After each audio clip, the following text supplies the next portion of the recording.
यहाँ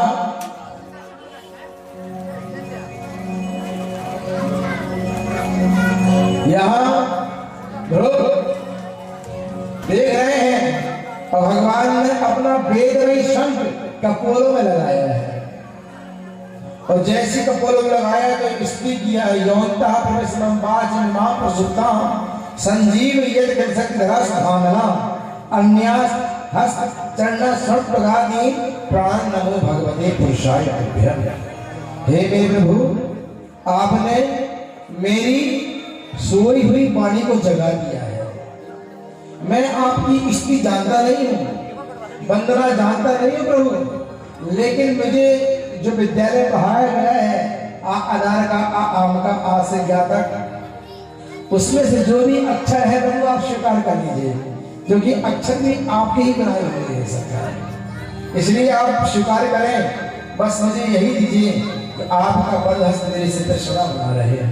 मुझे तो पता ही नहीं मांगना क्या होता है सरकार, मैं तो आपके दर्शनों को देख करके लाभान्वित हो गया हूँ, लेकिन आया था कुछ कामना के लिए, गोदे बैठने के लिए, लेकिन अब देखने का अब इच्छा नहीं हो रही कुछ। मेरे प्रभु ने उसे गोद में लेके बिठाना है, इच्छा को पूरी किया है मेरे प्रभु ने। और अंत में ध्रुव जी ने एक स्त्री और किया, बड़ी ही दिव्य स्त्री किया है।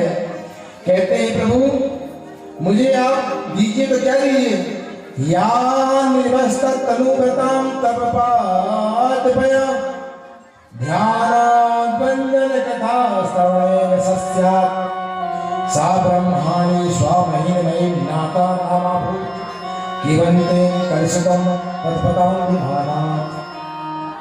प्रभु अगर मुझे कुछ देना ही चाहते हो तो मुझे संतों का संग, ब्राह्मणों का संग, इतना मुझे दे दीजिए आप। मेरा हाथ जब उठे धर्म के लिए उठे, मेरे पैर जब उठे तो तीर्थों के लिए उठे, इतना औसला सा मुझे जीवन मिले, सिर्फ संतों के सहित ब्राह्मणों के सहित नहीं रहूं, इतना मुझे बर्दाश्त दे दीजिए। भगवान ने कहा जाओ 36,000 वर्ष का राज भोग भोगो। और भगवान अंतर्ध्यान हो गए हैं। ध्रुव जी वहां चले भगवान को पाकर के, और भगवान को पाकर जब चले हैं भगवान, यहाँ नारद जी के द्वारा उत्तान भाग को पता चलता है कि ध्रुव भगवान के पद को पाकर के चले आए हैं। और भगवान ने कह दिया है ध्रुव से, ध्रुव जब इस शरीर को छोड़ के आओगे तो तुम सीधे मेरे ध्रुव लोक के मेरे पास, मेरे बैकुंठ के पास जो लोक खाली है उस लोक में तुम वास करोगे। ध्रुव लोक तुम्हारे से यहाँ ध्रुव जी चले आए हैं। और आज जो माता जिन्हें अपमान किया था सुरुचि ने, आज उत्तानपाद सुरुचि सुनीति हाथी में आए हैं चल करके और ध्रुव का आदर सत्कार किया है। कथा हमें सिखाती है बंधुओं, जब तक हम दुनिया को पकड़ेंगे तो दुनिया हमें छोड़ देगी, और जिन्हें ठाकुर को पकड़ लोगे दुनिया हमें पीछे पीछे ले आएगी। जब तक बिका न था, जब तक बिका न था तो कोई पूछता न था, जब तक बिका न था तो कोई पूछता न था, और तूने खरीद कर अनमोल कर दिया, तूने खरीद कर अनमोल कर दिया। जब तक मैं संसार का था तो कोई मोल कोई कीमत नहीं थी, और जिस दिन से मैं तेरा बन गया मेरी कीमत बड़ी ठाकुर, अनमोल हो गया। तो सिर्फ जिसने परमात्मा के बन जाओगे उस दुनिया के नजारे बन जाओगे, दुनिया के सितारे बन जाओगे, दुनिया के दीवाने बन जाओगे, दुनिया तुम्हारी दीवानी बन जाएगी। सिर्फ एक बार परमात्मा की बन जाओ, बस बनने की देरी है, बस बनना है परमात्मा का, बस कितना ही भाव है। और मंदिर में जाओ, मगने की झंझट खत्म करो। हम मंदिर में जाते हैं, लंबी लिस्ट खोल देते हैं, ले जाते हैं 1 किलो डिब्बा मिठाई का, लड्डू का, आधा किलो, और लिस्ट लेके आते हैं 1 लाख की। वो भी भगवान को भोग लगाने जाते हो पर अपने मन का जाते हो, भगवान के मन का नहीं। बच्चों को छेना पसंद है तो छेना खरीद कर लेके आओगे, 2 जाओगे मंदिर में, बाकी डिब्बा अपने घर में आ गया। और कहीं पंडित जी में 2 के 4 निकलने दिमाग चढ़ गया, 4 लड्डू निकल गए, कम हो गया, ज्यादा निकल नहीं पाए, 2 लड्डू का काम चल रहा है। अरे भाई क्या बोलो, भगवान को छेना पसंद हो, रबड़ी पसंद हो, लेकिन नहीं, लड्डू पसंद हो, लेकिन रबड़ी बच्चे को पसंद है, इसी भगवान रबड़ी का भोग लगे, भोग भी लग जाएगा ना, फॉर्मेलिटी भी हो गई और खाना हम ही को है। पर भगवान के इसलिए भोग भी हम लगाते तो अपने मन का लगाते हैं, भगवान के मन का भोग कभी लगाते। तेरा तुझको अर्पण क्या लागे मेरा, प्रभु तेरा तो है, लेकिन तेरा तुझको अर्पण रहा करेगा मेरा, रहा करेगा मेरे ही सदा। और मंदिर भी जाओगे तो पूरा ध्यान चप्पल में लगाओगे, चप्पल खरीद के ले गए बाटा कंपनी की 300 की, और चप्पल कहाँ उतारोगे, गेट के सामने मंदिर के, और प्रार्थना भी करोगे मंदिर में, चप्पल भी देखते रहोगे बार बार, चप्पल चोरी भी नहीं हो गई, और प्रार्थना भी कर रहे हो, त्वमेव माता च पिता त्वमेव, त्वमेव बंधु च सखा त्वमेव, त्वमेव विद्या द्रविणं त्वमेव, त्वमेव सर्वं मम देव देव। ये जीवन बन गया है, मतलब त्वमेव माता तो चप्पल पिता, त्वमेव बंधु चप्पल सखा, ये जीवन बन गया है। अरे प्रभु छोड़ दो कहीं किनारे, जाएगी जाएगी, शनि भगवान ले जाएंगे, शनि का घर उधर जाएगा, अगर धोखे से चप्पल चोरी हो गई तो दूसरी की पहन चलेगा अपने से, ये क्या बात हुई, हमारी में तो हम भी पहन के चले आए, ये तो बिल्कुल गलत बात है। किसी के ग्रह को हम क्यों लेके जाए। एक बात बताओ, घर में किया हुआ पाप मंदिर में कट जाएगा, और बताओ मंदिर में किया हुआ पाप कहीं कटेगा? अगर मंदिर में ही पाप करके जाओगे तो कभी नहीं कटेगा बंधुओं। अगर चप्पल चली गई तो भाग नहीं चला गया, हमारे शनि ग्रह उतर गए, इसी चप्पल आ जाएगी, फिर ले लेंगे। पर ये सबसे गलत बात है, मंदिर में जाओ तो सिर्फ चप्पल का मन से निकाल कर चोरी का भय छोड़ करके प्रभु में मन लगा लो। मैं कहता हूं एक चीज और डालू, बाटा की कंपनी में जाओगे तो बाटा की चप्पल मिलेगी, लखानी कंपनी में आओगे तो लखानी चप्पल मिलेगी, रेस्को कंपनी जाओगे रेस्को मिलेगी, मेरे कन्हैया की कंपनी में आओगे हर प्रकार की चप्पल मिलेगी, हर क्वालिटी की चप्पल है। तो इसीलिए ध्यान रखना, मंदिर में जाओ चप्पल का चिंता छोड़ के सिर्फ ठाकुर में मन लगाओ, बस इतना ही भाव होना चाहिए। ध्रुव जी आए हैं, ध्रुव ने राज्य किया है और वन में पिता पर चले गए हैं, और यहाँ आगे चल करके ध्रुव का विवाह हो गया है प्रजापति सुकुमार की कन्या से भनी से, उनके पुत्र हुए कल्पवत्स, 2 पुत्र भी हुए हैं, और आगे चल के उनके जो भाई हैं तुलसी के पुत्र उत्तम, उनका युद्ध में यक्ष मार दिया जाता है, यक्ष के द्वारा उत्तम मारे जाते हैं। ध्रुव क्रोधित हो गए हैं और उन्होंने लाखों यक्षों को मार दिया है। यहाँ जब यक्षों को मारा है, ध्रुव ने मारा है, तो यहाँ पे शंभु मनु को आना पड़ गया। शंभु मनु आए हैं समझाने के लिए, ध्रुव ऐसा कोई उचित नहीं है, मारा एक यक्ष ने, लेकिन आपने लाखों ग्रहों को मार दिया है, क्रोध को शांत करो। यहाँ आज इस कथा से ज्ञान मिलता है, भगवान मिलना आसान है, पर अपनी प्रवृत्ति को बदलने के लिए सत्संग करना जरूरी है। भगवान को पा तो लिया पर क्रोध को नियंत्रण नहीं कर पाएगा। और जैसे सत्संग मिला शंभु मनु का, क्रोध शांत हो गया है। याद रखना बंधुओं, क्रोध से सिर्फ नुकसान होता है, फायदा कुछ नहीं होता। कामे कर्म नाशस्य क्रोधे ज्ञान नाशनम लोभे भक्ति न्यासस्य एतत् त्रयं त्यजेत। कामे कर्म नाशस्य, कामी व्यक्ति का कर्म बिगड़ जाता है। कामेन कर्म नाशस्य क्रोधेन ज्ञान नाशनम, और क्रोधी व्यक्ति का ज्ञान नष्ट होता है। क्रोध में बड़ा सा बड़ा ज्ञानी पागल हो जाता है। क्रोध में लोभेन भक्ति नाशस्य, लोभी व्यक्ति की भक्ति खत्म हो जाती है। एक तक इन तीनों को छोड़िए। अच्छा एक बात और बताना मुझे जरा, मुझे समझ में नहीं आती है, आप लोग बताइएगा। जब व्यक्ति गुस्से में आता है, गुस्से में आता है, सामने वाले से लड़ाई हो रही है, बहुत गौर करना, लड़ाई हो रही सामने वाले से, सामने वाला व्यक्ति बाजू में खड़ा है दूरी में और चिल्ला चिल्ला के बात कर रहे हो, क्यों वो बहरा हो गया क्या? बात समझ में? सामने वाले से अगर मतभेद हो गया, लड़ाई हो गई, सामने वाले से लड़ाई हो गई, तो सामने कोई खड़ा, सामने इतनी दूरी में खड़े हैं और इतनी जम से चिल्ला रहे हो जैसे वो बहरा हो गया हो। क्यों चिल्ला रहे हो भाई? आया समझ में? नहीं आया समझ में? क्यों चिल्ला रहे हो? धीमे नहीं लड़ सकते हो। चिल्लाने का कारण एक है, हम मन से बहुत दूर हो गए हैं, इसलिए हमें चिल्लाना पड़ रहा है। मन से दूर होने से चिल्लाना पड़ता है। मन के जब तक करीब रहोगे, देखो मन के करीब व्यक्ति है तो खुश बात करने का पता चलेगा। महिलाएं जब बात करती है और दोस्ती पक्की है तो खुश वही कर लेगी। क्या हुआ? क्या बोलना पड़ेगा? राधे राधे, बताइए, सही बात है ना? और अगर मन मुटाव है व्यक्ति जब से चिल्लाते हो कि बाजी वालों या पूरा मोहल्ला सुन जाएगा, मतलब मन करीब है तो मन की बात समझ में जाती है, और मन जब दूर हो जाता है इसलिए हमें चिल्लाना पड़ जाता है। पर चिल्लाने का रीजन, पिता भी अगर बच्चे को चिल्लाता है जोर से तो पिताजी बच्चे से मन से दूर हो जाता है, इसलिए वो चिल्लाता है। मतलब धीमे बोले, वो क्रोध में वो बच्चे से दूर हो जाता है अंदर से, इसीलिए वो चिल्लाता है। और अगर बच्चे से प्रेम है धीमे से कहे, बेटा अब ऐसा मत कर, प्रेम है।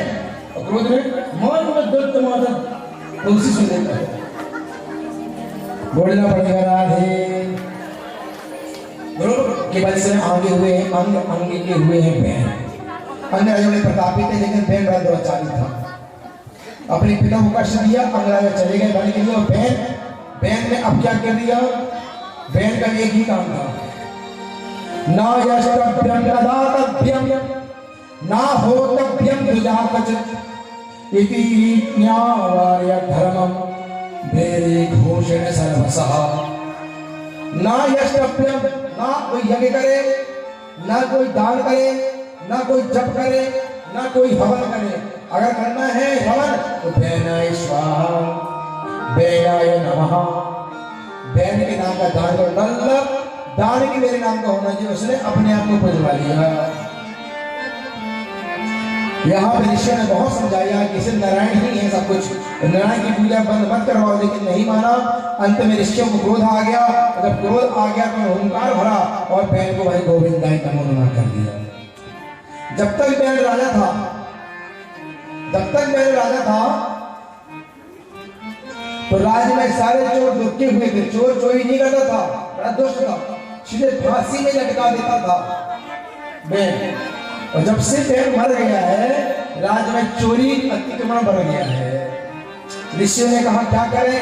उन्होंने बैन के शरीर को धर दिया था तेल में, तेल का शरीर का मंथन किया। और जब मंथन किया तो शरीर के पहले मंथन से निकला है निषद। जैसे एक काला काला छोटा सा बालक पहले हुआ, नाक चपटी हुई, छिलका सा निषद, बैठो बैठो, वहीं से निषाद जाति शुरू हो गई। निषाद जाति के लोग काले काले होते हैं, नाक चपटी से होती है निषद, बैठो बैठो। निषाद जाति बैन के शरीर से हुई है। और दूसरे मंथन किया, स्वयं साक्षात नारायण के अवतार पृथु भगवान प्रकट हुए। पृथु भगवान की जय। पृथु की स्तुति की गई है। पृथु ने 100 अश्वमेध यज्ञ किया है, लेकिन इंद्र 100 यज्ञ नहीं होने दे रहा था। घोड़ा लेकर चला के क्यों ले गया? क्योंकि 100 यज्ञ हो गया, कहीं राजा ना बन जाए, इंद्र ना बन जाए। इंद्र को सदा भय होता है कि अगर किसी ने 100 अश्वमेध यज्ञ कर लिए तो वह इंद्र का राजा बनने का अधिकारी बन जाता है, इंद्र बनने का अधिकारी हो जाता है। इसलिए आज भी इंद्र जो जजमान पूजा कर रहे होते हैं, जो भी संसार के लोग पूजा कर रहे होते हैं, पूजन के बाद आचार्य लोग आसन के नीचे जल छोड़वाते हैं। जहाँ जल छोड़ो और जल मस्तक में लगा लो, ओम शक्राय नमः, ओम शक्राय नमः बोलवाते हैं, जिससे आपको संपूर्ण फल की प्राप्ति हो जाए। आप बिना जल छोड़े मस्तक में लगाए उठते हो तो इंद्र आपके पीछे खड़ा रहता है, इंद्र आपके सारे फल को ले लेता है, वह पुण्य को संचय करता है और आपको फल की प्राप्ति नहीं होती। और हम लोग कहते हैं कितनी पूजा करते हैं फल नहीं मिल रहा है, फल कैसे मिले? इंद्र ले जाता है। इसलिए घर में भी पूजा करो, बगैर आसन की पूजा नहीं करना चाहिए, और अगर आसन में बैठ के पूजा करो तो जल जरूर नीचे छोड़ करके मस्तक में लगाओ और फिर रखना चाहिए। इससे आपको संपूर्ण फल की प्राप्ति होगी। यहाँ पृथ्वी महाराज ने फिर गाय को बनाकर दोहन किया है और आगे राज चलता है। उन्हीं के आगे वंश में प्राचीन बरही होते हैं, प्रचेताएं होते हैं, और प्राचीन बरही इतना यज्ञ किए, इतना यज्ञ किए कि उनका नाम धर दिया प्राचीन बरही। बरही मतलब होता कुसा। पूरे संसार में कुसा के सिवा कुछ नहीं रहा, इतना यज्ञ किया उन्होंने। लेकिन एक दिन नारद ने ज्ञान दिया, देखो आकाश में, पर नारद ने ज्ञान क्यों दिया कि जितने यज्ञ होते उतने जानवर की बलि भी जाती। जब हम किसी जीव को जला नहीं दे सकते हैं तो हमें मारने का भी अधिकार नहीं है। कोई भी देवी, कोई भी देवता बकरी की बलि नहीं मांगता। ये हम अपने खाने के लिए व्यवस्था बनाए, भगवान फूल से भी खुश हो जाता है। तो उन्होंने दिखाया है परंजन को कि देखो प्राचीन बरही को आकाश की ओर दिखाया तो बड़े बड़े जानवर खाने दौड़ रहे हैं। डर गया प्राचीन बरही, अरे ये क्या है? बोले जब तुम मरोगे ना जिन्हें तुम्हें खाएंगे, जैसे तुमने काटा है वैसे तुम्हें काटेंगे। अब उसने बलि देना बंद कर दिया, और उस दिन से बलि के बदले क्या शुरू हो गया? कुम्हड़ा, नींबू और नारियल।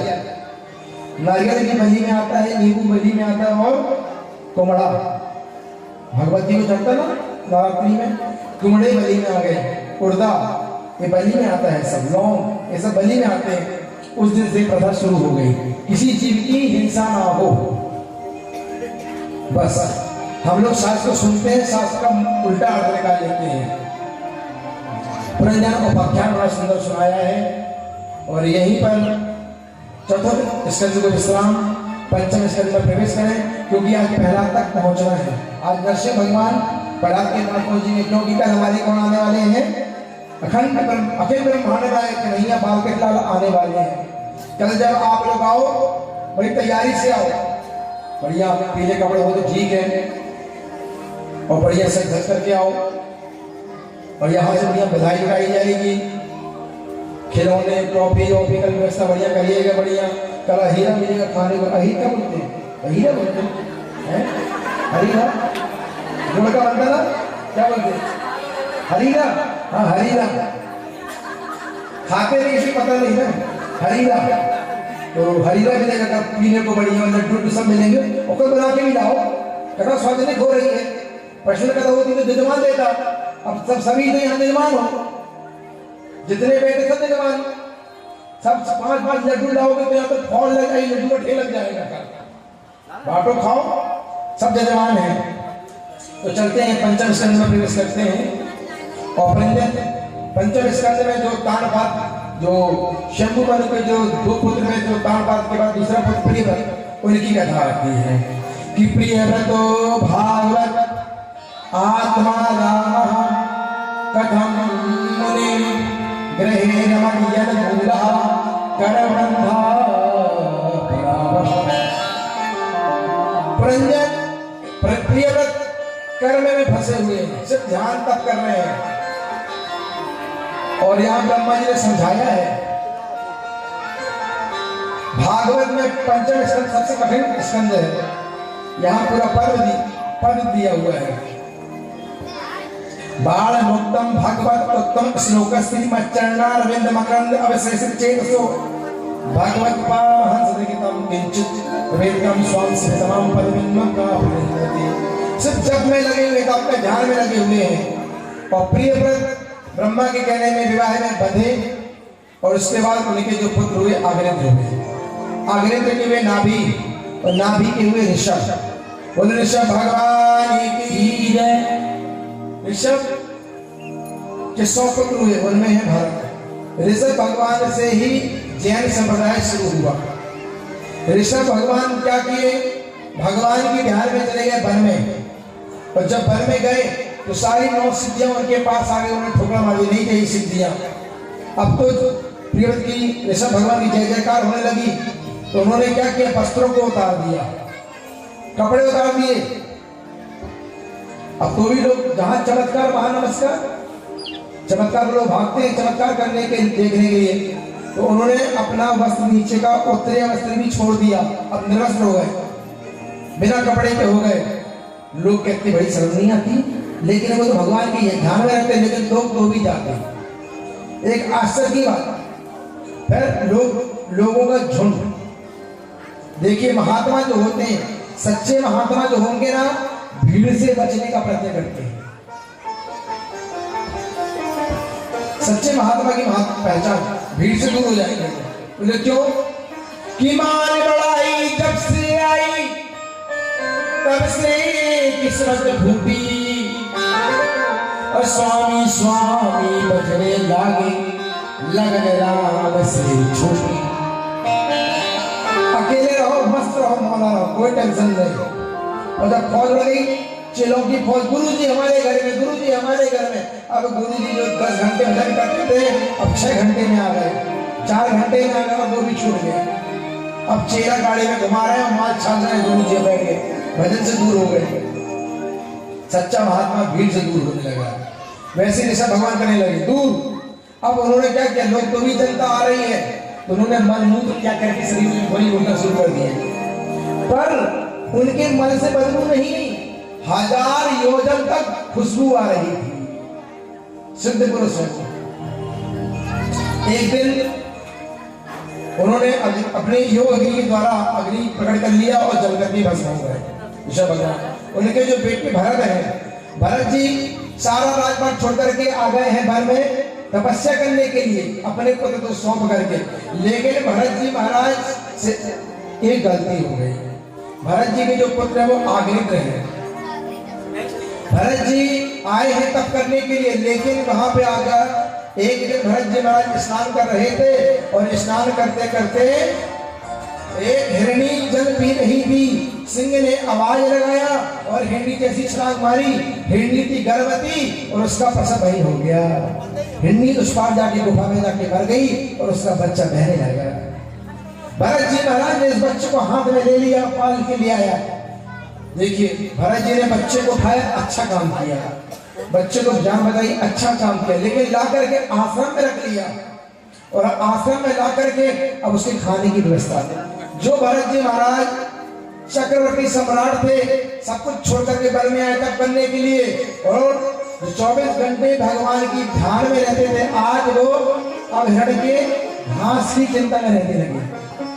घास खाएगा, भूखा, अब बच्चा थोड़ा बड़ा हुआ, जैसे ही भरत जी महाराज ध्यान में बैठते, वो अपने सींग को दांतों से, जीभ से चाटता और आनंद आता। अब वो हाथ से खिलाते, अब भजन छूट गया, धीरे धीरे भजन कम होते गया, और एक दिन वो भरत हिरण का बच्चा थोड़ा बड़ा हुआ, और हिरण का बच्चा अपनी सजाती जीव में, जानवर में मिल गया। हिरण का बच्चा न आने से दुखी हो गए और चिंता करने लगे, कहाँ चला गया, क्या खा रहा होगा, कैसे होगा, और चिंता करते करते मृत्यु आ गई और मर गए। जैसी मरे उन्हें हिरण ही बनना पड़ गया मेरे मन में। अंतमति सा गति, मरते समय जिसे याद करोगे आपको वही बनना पड़ेगा। लेकिन बंधुओं, जीवन में राम राम करते रहोगे, लेकिन मरते समय राम नाम नहीं आता है। आज भी बड़े बड़े महात्मा, बड़े बड़े दिव्यात्मा, संतात्मा, देखिए जब भोजन मांगते तो क्या मांगते? फूल का राम दे दो, सब्जी राम दे दो, तस्मई राम दे दो, राम रस दे दो, वृंदावन जाओ, हर बात में राम लगाएंगे। बोले क्यों? हो सकता है सब्जी मांगते हुए प्राण निकल जाए, सब्जी बनना पड़ जाए, रोटी बोलते समय प्राण निकल जाए, रोटी बनना पड़ जाए। तो इसीलिए तुलसीदास ने लिख दिया है, कितना भी जतन कर लो, राम नाम नहीं आता कि जाना मैं जन्म मुनि जतन करा, जन्म जन्म मुनि जतन करा।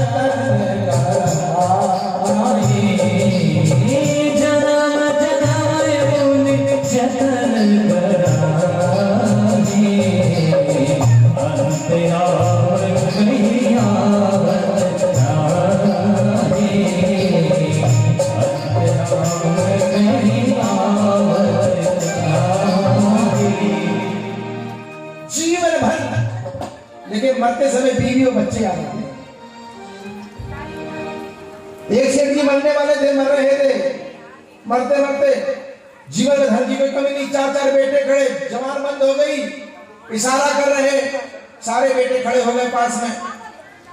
डॉक्टर ने कहा वो इशारा करे जा रहे हैं।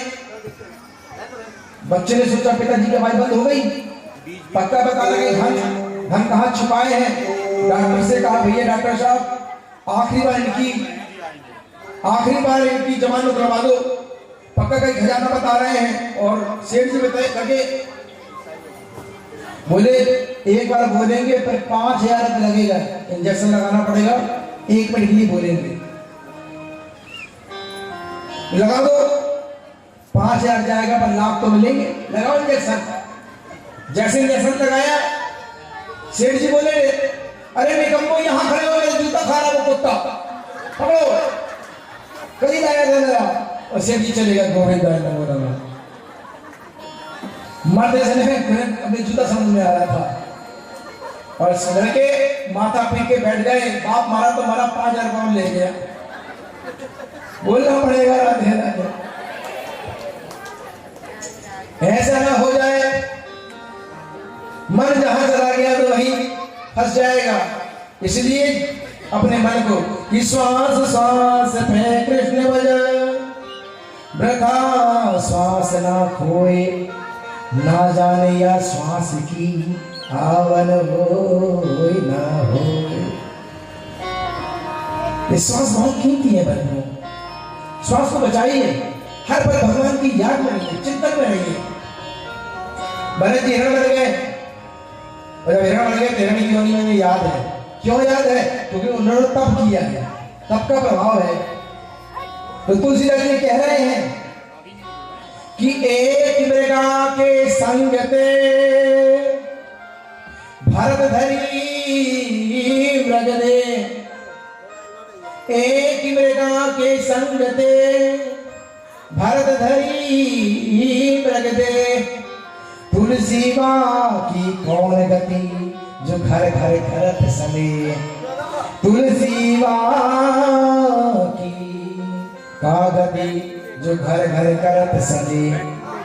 एक भरत जी महाराज हिरण के प्रेम में डूब जाने से उन्हें हिरण बनना पड़ गया, तो उसका क्या होगा जो घर घर प्रेम करके बैठा है, उनका क्या होगा जो कुत्ता को गोद में खिला रहे हैं लेकर के कुत्ते को। उन्हें बंद में कुत्ता ही बनना पड़ेगा बच्चों। कुत्ता पाले से कुत्ता, कुत्ता मारे सो कुत्ता। जो कुत्ता को मारेगा तो कुत्ता बनेगा, जो कुत्ता को पालेगा तो कुत्ता बनेगा। इतना है। और पाल रहा है तो गाय को पालो, गऊ तो जुठन खा रही है घर घर, और कुत्ता मौज मार रहा घर में बैठ करके। ये हालत हो गई संसार में। गाय को जुठन खिलाते हैं हम लोग। गाय की पहली रोटी गाय की, अंतिम रोटी कुत्ते की होती है, ऐसा पता है? पहली रोटी कौन सी, आखिरी रोटी कौन की?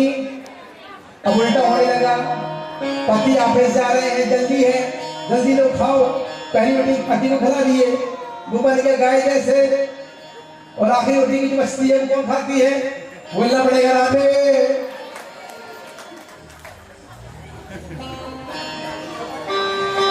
भाई बच्चा कौन खाता है? महिलाएं तो खाती बेचारी, बच्चा छोड़ दे तो बच्चा नहीं खाए। और रोटी बना रही, कम गई, आखिरी रोटी बच्चा 2 रोटी खाओ, रात काटो चलेगा। पहली पति खिला रही है और आखिरी खुद खा रही है, और वो भौं भौं के बाद बच्चे में। बोलिए राधे राधे, जोर से बोलना पड़ेगा। हिरण बन गए, छोड़े, पत्ता खाना बंद, और भगवान के ध्यान करते करते अंत में उन्होंने शरीर छोड़ के बन गए जड़ भरत। एक अजनाब खंड में, इसका नाम था पहले अजनाब खंड, भारत का नाम था अजनाब खंड।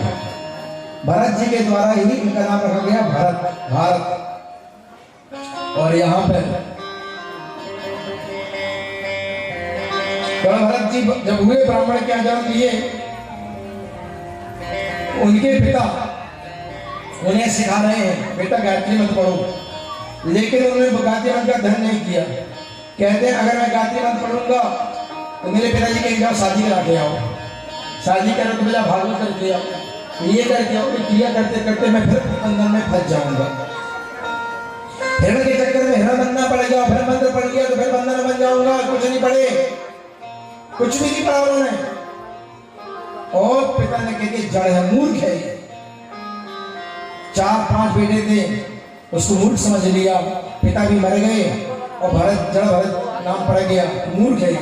एक दिन पिता ने, भाइयों ने कहा तुम घर में खाते खाते पड़े रहते हो, मोटे ताजे रहते हो। उनकी पत्नियां चिल्लाने लगी, हम अपने पति को मार दे रहे हैं, वो पतले रखे हैं और इसको बचा कुचा देते हैं, लास्ट का तो भी एक मस्त मौला रखा है। घर में काम करो, जाओ जाओ खेतों में चिड़िया दाना चो लेती हैं, चिड़ियों को भगाना। अब लेकिन ये सब में देखते ईश्वर अंश जीव अविनाशी, हरि व्यापक सर्वत्र समाना, सब में भगवान को देख रहे हैं। अब जा रहे हैं, चिड़िया जैसी खाई, चिड़ियों को भगवान ने भगाना शुरू किया और याद आ गया राम, चिड़िया तो राम की बनाई हुई है, तो चिड़िया भी राम ही पे है। अब उनको गाना पड़ गया, राम जी की चिड़िया राम जी को खेत, राम जी की चिड़िया राम जी को खेत, राउरी चिड़िया राउरी चिड़िया भर भर खेत, राम जी की चिड़िया राम जी को खेत, राम जी की चिड़िया राम जी को खेत, आओ मेरी चिड़िया भर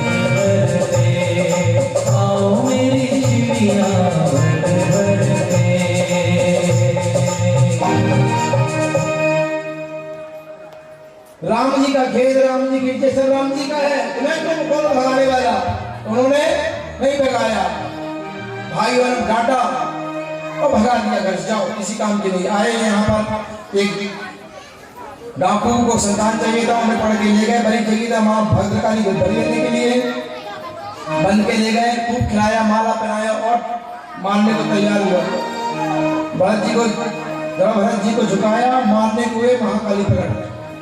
आज महाकाली विचार कर दिया, अगर मेरे दरबार में भक्त मर गया तो मैं भगवान नारायण को क्या बताऊंगी। महाकाली प्रकट हो रही है, सारे डाकुओं को मार के भगा दिया है और जड़ को वहां से भगा दिया। यहाँ आगे बढ़े हैं, जड़ भरत जी को रघुवर ने जोड़ लिया, जोत लिया है, सोबे देश का राजा है और सोबे देश का राजा है, इसलिए जोत लिया। एक हार बीमार पड़ गया था और यहाँ पे रघुवर को ज्ञान दिया है जड़ भरत जी ने।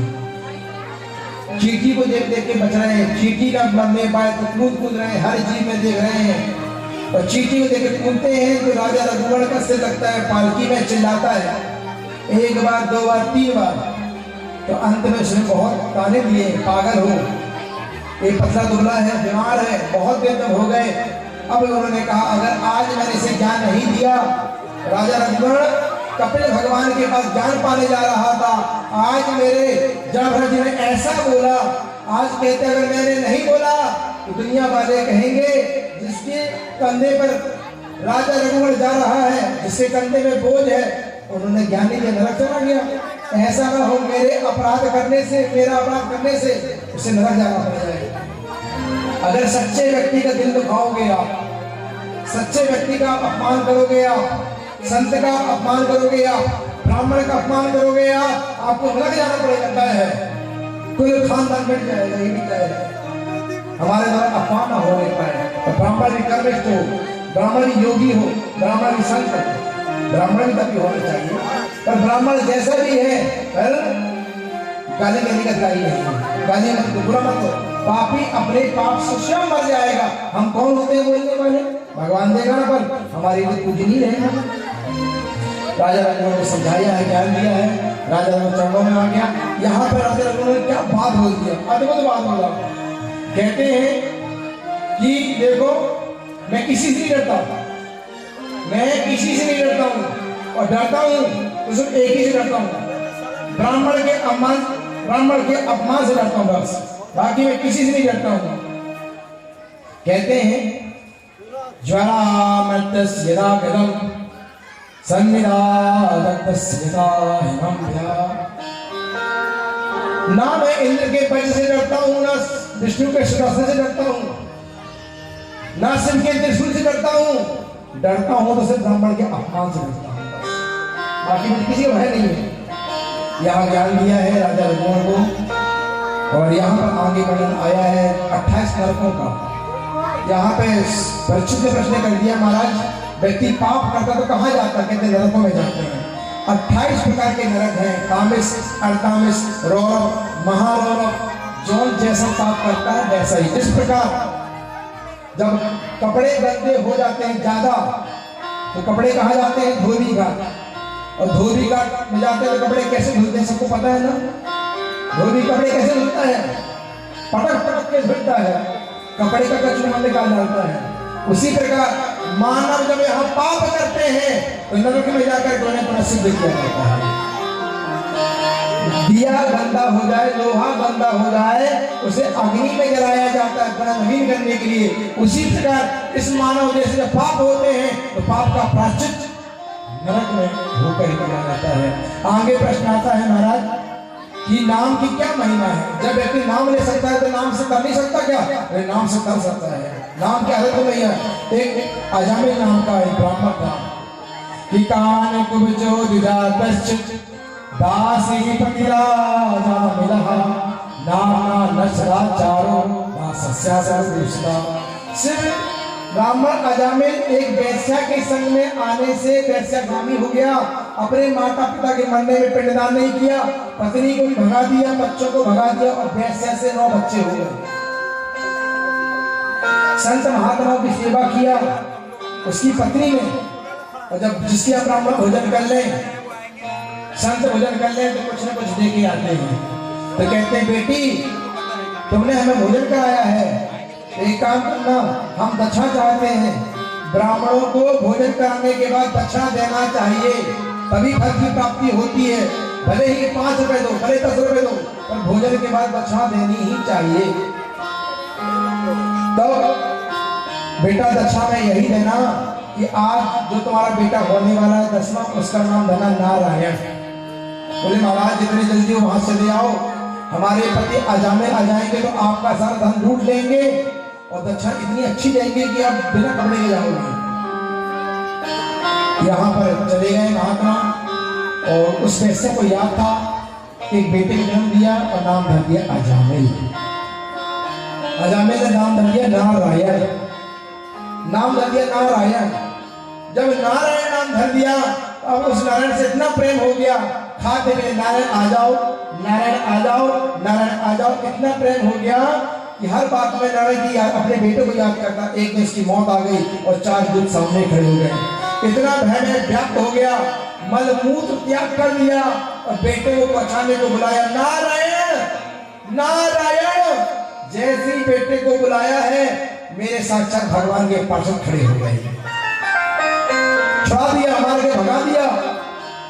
4 यमदूत गए, भैया ये पापी है, नरक ले जाना है। नहीं, इसने नारायण का नाम लिया है इसलिए आप पापी नहीं है। बोले इसने अपने बच्चे को बुलाया। भगवान के पार्षद कहते अच्छा बताओ सबसे पहले संसार में कौन आया? बोले नारायण। बोले जिसका जो पहले आया उसी का नाम पहले माना जाएगा।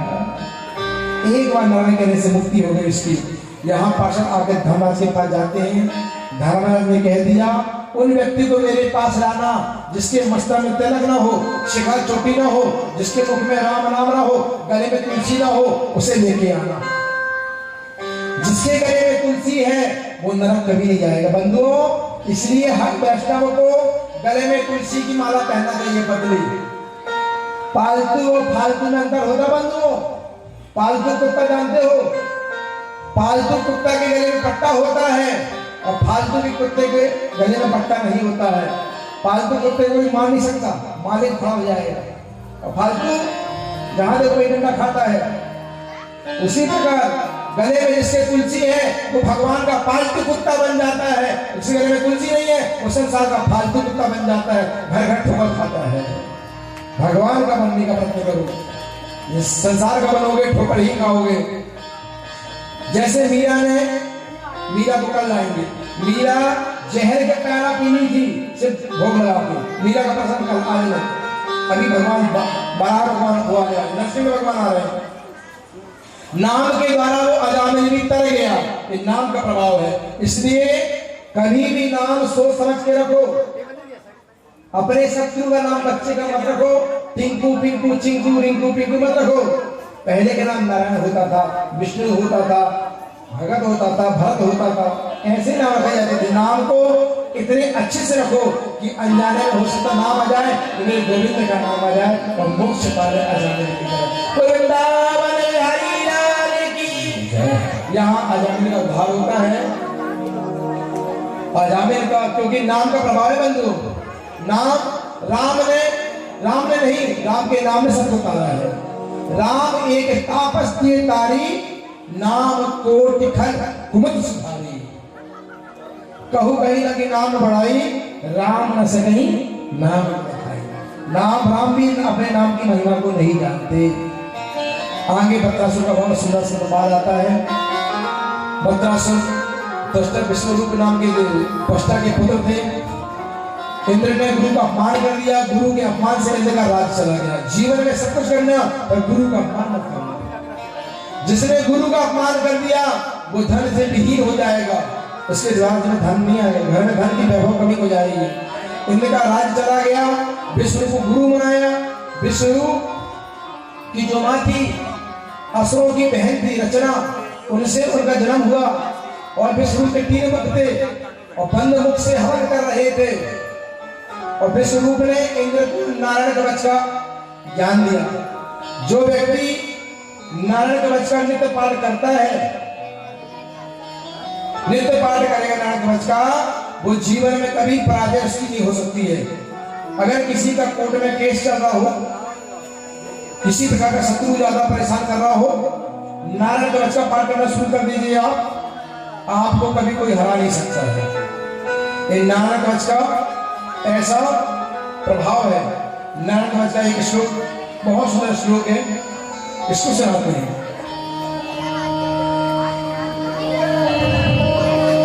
हरे विद्या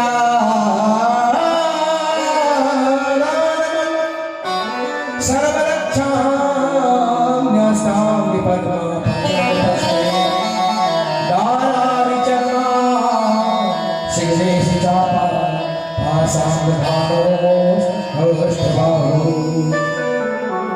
हे नारायण, हे गोविंद, हम तेरी शरण में हैं।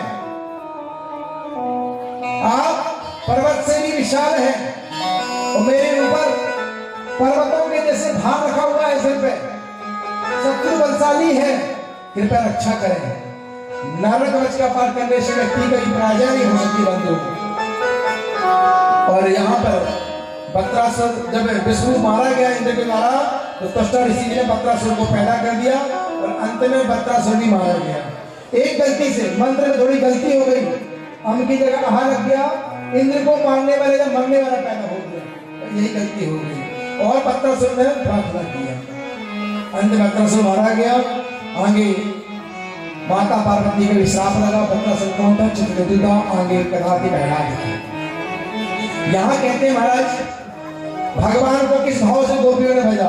गोप्यः कामान् भयात् कंसो द्वेषाच्चारयो नृपा शम्भा कृष्णाश्रया धीरं भवताम्। कहते महाराज ये बताइए, भगवान सिर्फ देवताओं का पक्ष लेते हैं, असुरों का पक्ष लिए के? बोले हाँ लिए। पहला असुर था, कयादू गर्भ से हुए। 3 भाई, 4 भाई में सबसे छोटे थे कौन? प्रहलाद, प्रहलाद और छोटे प्रहलाद। प्रहलाद शुरू से भगवान के बड़े भक्त थे, क्योंकि जब वो गर्भ में थे तब उनकी माता को नारद इंद्र ले जा रहा था मारने के लिए। तो नारद जी ने छुड़ा लिया और अपने कोठी में रखा और नित्य सत्संग देते रहे। वही गर्भ से नारद पर प्रहलाद जी सीख रहे हैं भगवान नारायण की भक्ति करते हुए।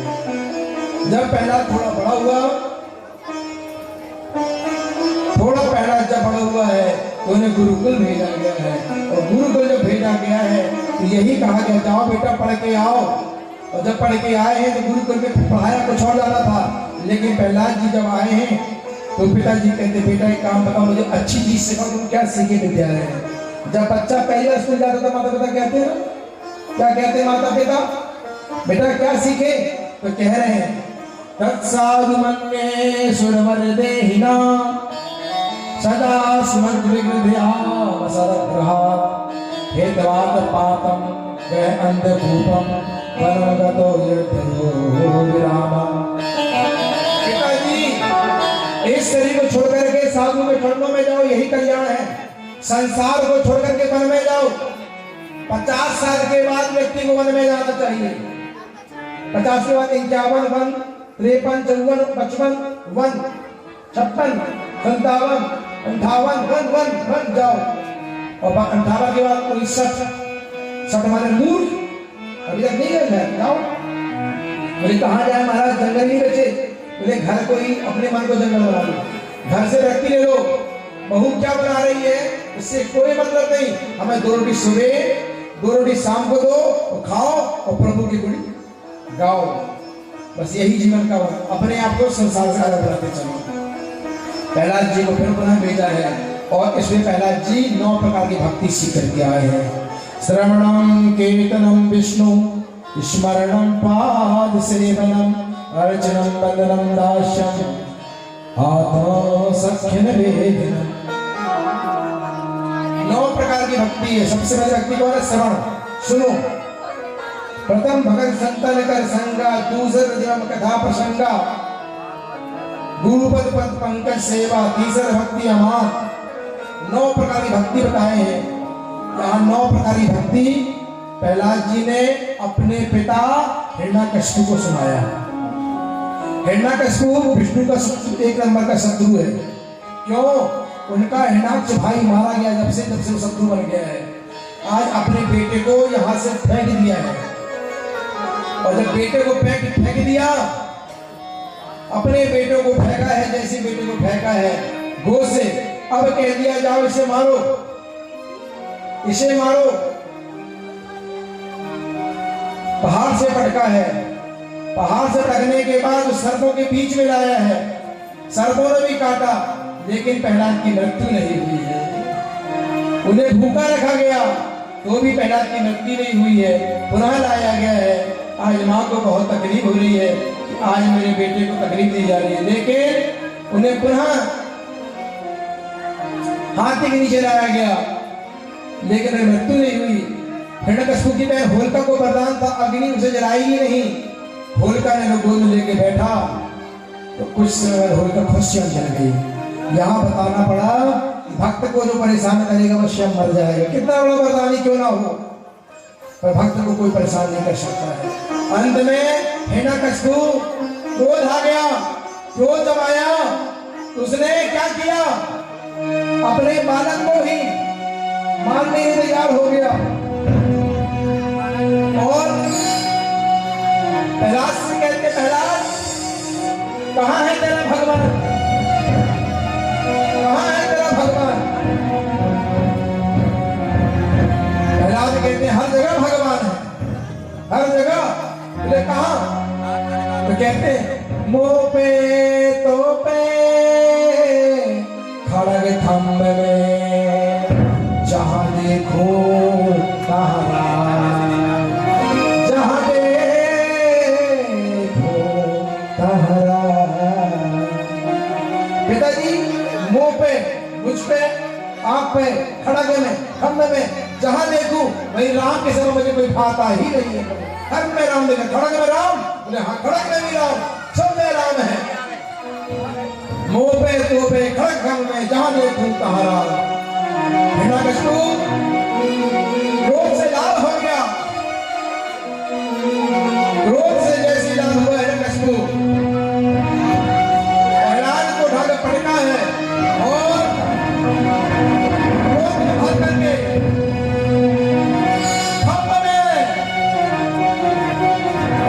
खंभ में जैसी उठाया है प्रहलाद को, लेकर पुनः पटका है। खंभ में उठा करके एक में जैसी मोहब्बत माना, उसी समय पर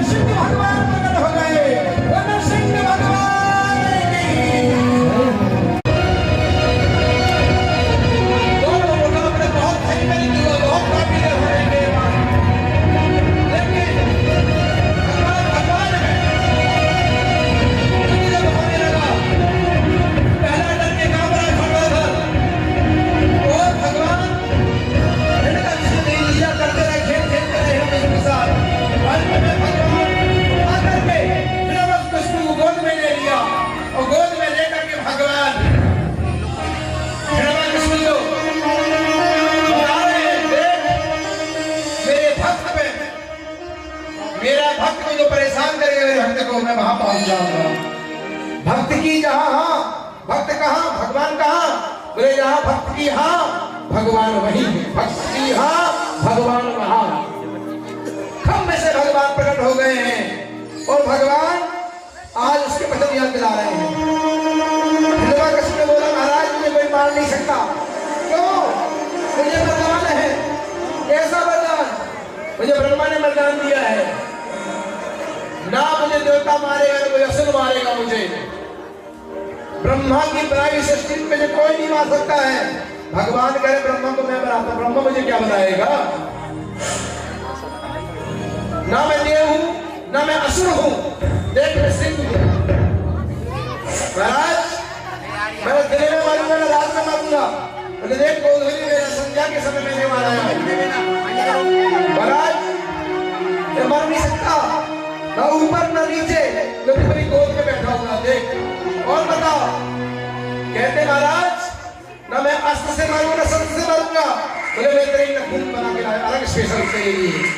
बोले महाराज ठहरिए 12 महीने में कभी नहीं मारूंगा। तो तेरे लिए मैंने पशु का मांस पहले में आके तैयार कर दिया, तेरे लिए मैं स्पेशल मांस। अब और भी याद है? अब कहता महाराज भूल गया, प्रसन्न कापा है। मेरे नृसिंह भगवान देखते देखते उठाया है और मेरे नखूनों को छाती में डाल करके संभाल करके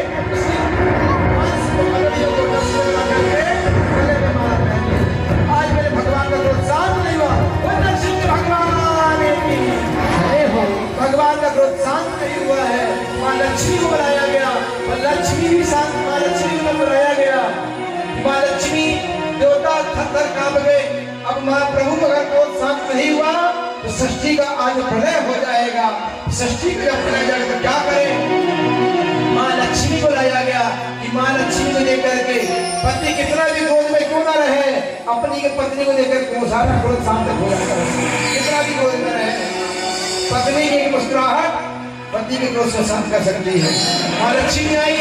माँ लक्ष्मी नीचे से ऊपर देखी, जैसे भगवान धारा मैया मैया करते भागी लक्ष्मी। लक्ष्मी भी भाग गई मैया मैया करते। अंत में ब्रह्मा जी ने प्रहलाद को बोला बेटा तेरे कारण भगवान ने रूप बदला है, अब तू ही भगवान को शांत कर पाएगा। आज भगवान ब्रह्मा ने प्रहलाद को आगे किया है और मेरे प्रभु प्रहलाद की गोद में लेके बैठा लिए हैं। और मेरे प्रभु गोद में नरसिंह भगवान लेकर बैठा ले हैं और आज मेरे भगवान प्रहलाद को पुचकार रहे हैं और चाट रहे हैं। गोद में लिया है। आज मेरे भगवान बता रहे हैं संसार वालों, देख लो दुनिया के लोग अपने बच्चे को गोद में ले सकते हैं पर चाट नहीं सकते हैं। गैया अपने बच्चे को चाट तो सकती है पर गोद में ले नहीं सकती है। मैं अपने भक्त के लिए गैया और मैया दोनों बन सकता हूँ। आज मेरे भगवान गैया और मैया दोनों बन गए हैं और मेरे भगवान आज पुरस्कार कर रो भी रहे हैं, याद भी कर रहे हैं कि पास नीच बांध के अघात नीर भोर राखी, तीर दरबार सो मारे मारे मारे, गिरते गिराए दिलो दर्द काहे करो, तब मत भारे भारे खान डारे डारे, फेरे सिर आर ले अग्नि मार डाले और पीछे भीड़ गाना लगाए नाग कहानी। भारत के प्रेम में मगन का चूल्हा नहीं जाने, ऐसे प्रहलाद पूरे प्रेम भगवान कह रहे प्रहलाद तू मेरा भक्त, मेरी आराधना करने के कारण तुझे इतना कष्ट मिला, बेटा मुझे क्षमा कर। आज मेरे भगवान हाथ जोड़ लिए, क्षमा कर बेटा क्षमा कर, मुझे देर हो गई। बाले प्रभु प्यारे कोमल तिहारे अंग, असुर ने मारे मम नाम एक गाने ते, गिरते गिराए पूरी जल में डुबायो है, कभी राखी नहीं सका, उर्सी लगाए लपटाए कहे बार बार,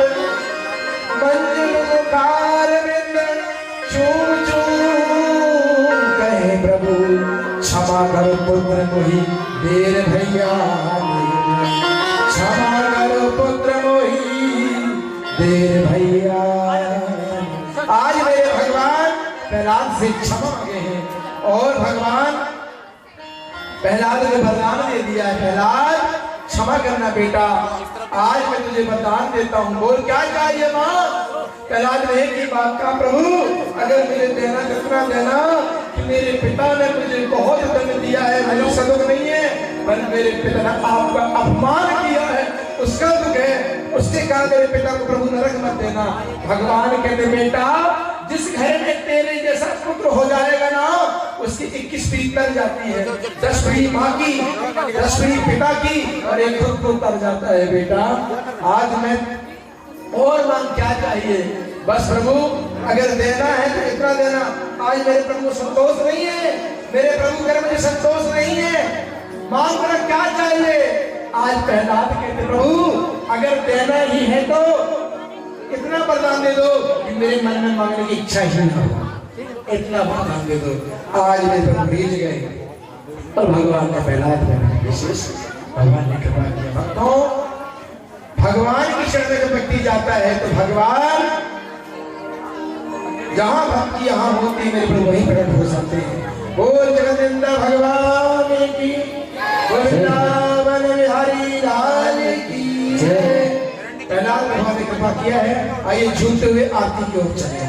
कल ठीक कल का विशेष हमारे महाराज जी बताएंगे। कल समय से पहुंचे और कल कन्हैया का प्रकट उत्सव है और प्रकट उत्सव कैसे मनाया जाता है आप सभी को पता है। हम संसार के बच्चे का उत्सव मनाते हैं और कल तो ब्रह्मांड नायक जगत नियंता का उत्सव मनाएंगे। तो बताने का आवश्यकता आप लोग को है ही नहीं, जितना धूम धाके से करना है आप लोग कर सकते हैं। वृंदावन बिहारी सबके सामने जाके थोड़ा सा नाटक करना है।